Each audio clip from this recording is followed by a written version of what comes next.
আমি যদি বুঝাতে না পারি আমি আবার বলি, আল্লাহ নবী বলছেন মান তাশাব্বাহা বিকওমিন ফাহুয়া মিনহুম। যারা যাদেরকে ভালোবাসে, যারা যাদের নিয়ম নীতিকে পছন্দ করে, যারা যাদের পোশাক আশাককে ভালোবাসে, যারা যাদের কৃষ্টি কালচারকে ভালোবাসে, বিচারের মাঠে তারা তাদের সাথে থাকবে। বলো তুমি হ্যাপি নিউ ইয়ার লিখলে কেন? বলো তোমার বিচারের মাঠ কার সাথে হবে? তোমার বিচারের মাঠ ইহুদি নাসারার সাথে হবে। তুমি সাবধান থাকো, তুমি একজন অশিক্ষিত মানুষ।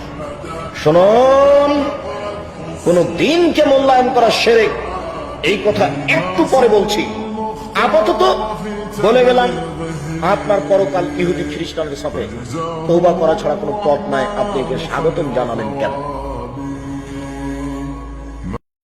31শে ডিসেম্বর রাত 12টা 1 মিনিটের সময় বাংলাদেশের শহর সমূহে বাজি পোড়ানো শুরু হয়। কথা ঠিক কিনা? আমি জিজ্ঞেস করতে চাই, এটা কি খ্রিস্টানের দেশ? জোরে বলেন, এটা কি খ্রিস্টানের দেশ?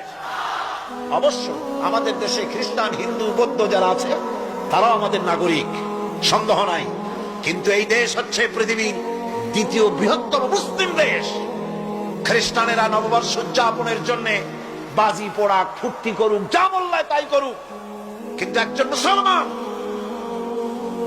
এই নববর্ষ উদযাপনের জন্য বাজি পোড়াতে পারে না, বোমা ফোটাতে পারে না, ফুর্তি করতে পারে না। মানে নাই, জাস্টিফিকেশন নাই।